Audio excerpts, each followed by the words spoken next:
আরে দাদাই কইছে হাঙ্গার মতো হাঙ্গা একটাই করলে বিয়া করলে যথেষ্ট। 14 নাংলে তাড়াতাড়ি করলে হয় না, বউ 14টার যে গাতা একটার একই গাতা। আমি মনে করি আপনি দেশে বিদেশে খুঁজা না খুঁজা গ্যারাম ওই কিছু করেন না। আরে ভাই গ্যারাম ওই যদি আপনি পরিশ্রম করেন, এই যে সোহাগ ভাই দেখেন এই যে কলার যে বাগানটা করছে, আরে ভাই সে একদিন জিরো ছিল, আজ হ্যার পালসার গাড়ি। কেন? সে পরিশ্রম করছে, বিদেশে দৌড়াদৌড়ি করে নাই, এই দেশের মাটিতে বাংলাদেশ নকলাস থানায়, বুঝছেন, শেরপুর জেলায়। আরে এই বাইরে এক সময় দেখছি কি পরিশ্রম, গাদার পরিশ্রম করছে। আজ দেখেন তার কতগুলি কলার বাগান, আজ যদি একসাথে সবজি কলাই সে একভাবে উড়ায়, সে আজ কত কত টিয়ার মালিক। আরে দেশে বিদেশে হাঙ্গা বাবার কোনো লাভ আছে রে ভাই? হ্যাঁ, রিমিটেন্সের চিন্তা করি, দেশে তো রিমিটেন্সের অভাব নাই। কি কামাই করবো রে ভাই? কামাইতে হের দিকে আজকে আমার প্রেরণা জাগে যে কি আমরা কি করছি। তাহায় বিদেশে থাইকা পরের মাটির খাইটা, আর নিজের মাটির মাটি তো শোনা বলে, এর নাম বাংলাদেশ নকলা থানায়। হাই রে হাই, আমরা আজে বাজে জায়গায় যায়া হুদাই হ্যাঁ রে জীবনটা নষ্ট করে ফেলেছি। আমরা যদি আজ গ্যারামই ভালো কিছু করি, নতুন নতুন কিছু, এই যে এই সোহাগ ভাই যেভাবে নতুন নতুন কিছু করছে, আমরা যদি এই নতুন নতুন কিছু করতাম, উদ্যোগ নিতাম আজকে, আমরা অবশ্যই একটি ভালো কিছু করতাম। কি বলবো আর আপনাদের, আজকের বাগানের কথা দেখা আমার মনে হয়েছে যে আমরা 10 লাখ 20 লাখ 6 লাখ টাকা ঋণ করে কেন বিদেশে যাই, দেশের মাটিতে কিছু করি না কেন? দেশ আমাদের দেখা আমাদের কাছে মাসে শিখবো কিছু। আমরা যাই দেশ পরের কামলা খাটি, বাইরে যায় কেন কামলা খাটি? নিজের গ্রামই যদি সুন্দরভাবে কিছু করি, নিজের মাথাটা খাড়াই। এই সোহাগ বাইরে আজকে দেখা মনে হইতেছে সে আসলে একটা ব্রেন ব্রেন বানি, সে একটা জিনের বাদশা। তার মাথা দিয়ে এত বুদ্ধি করে এত কিছু করছে।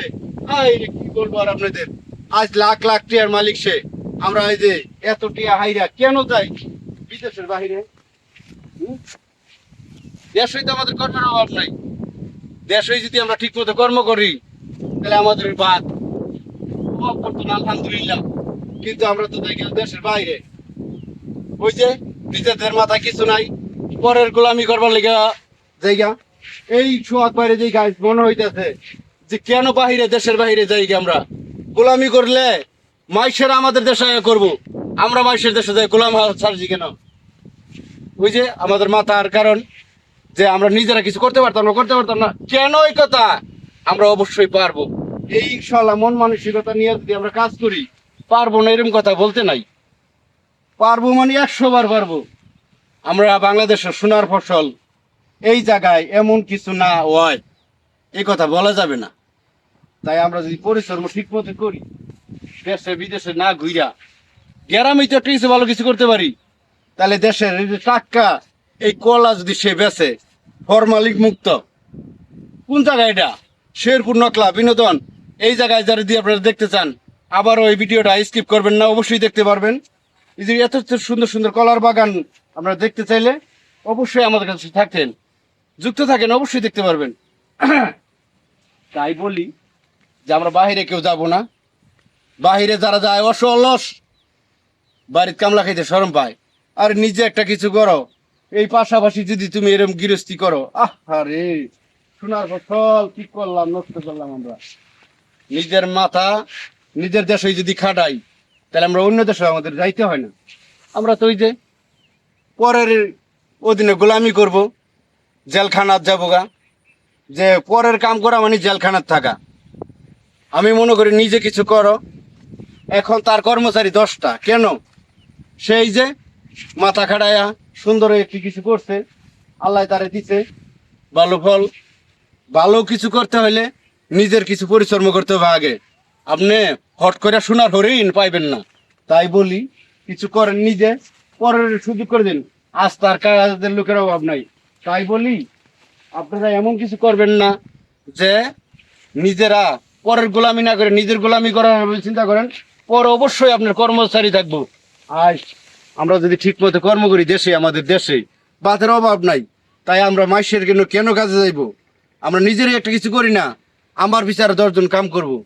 আমরা কেন আজ যে অবস্থা আমাদের, আমরা পরের কামের লিগে ভিজতে হই দিঘা, নিজের বাপের কাম না করে পরের কাম করতে লজ্জা পাই না। বাপের কাম করতে লজ্জা ভাই। সেই আজকে এই সোহাগ ভাই কোনো লজ্জা শরমের চিন্তা করে নাই, আজকে এই পরিচর্ম করছে। তার দেশে দেশের বাইরে সবাই চিন্তাছে না, তা আপনারাও চিনবো। যদি আপনি দেশের মধ্যে কিছু করেন, অবশ্যই ভালো কিছু করলে আপনি ভালো কিছুর মান পাবেন। আমি মনে করি মান পাওয়া এটা কঠিন কিছু না, পরিশ্রম করলেই অবশ্যই পাবেন। হাই রে হাই, সোহাগ ভাই আপনাকে অনেক অনেক ধন্যবাদ। আপনার যে এত কিছু করা, এত কষ্ট করে যে এত বড় একটা বাগান তৈরি করেছেন, এরকম 10টা বাগান আপনার, খুবই ভালো লাগছে আমার। অবশ্যই। আর দ্বিতীয়তে আমি আবার আসবো যখন কলার থরি নামবে, আপনারা অবশ্যই ভিডিওটা দেখতে পারবেন, যে স্কিপ করলে দেখতে পারবেন না। আর অবশ্যই কলার বাগানের ভিডিওটাও দেখতে পারবেন, যে কলা কিভাবে আপনার কত কলা জইছে বলার বাইরে। অবশ্যই যারা যেখান থেকে দেখতেছেন সবাইকে অসংখ্য অসংখ্য ধন্যবাদ। ভালো থাকবেন, সুস্থ থাকবেন, এই কামনাই করি। স্কিপ করবেন না, ভিডিওটা সবাই দেখবেন। আসসালামু আলাইকুম।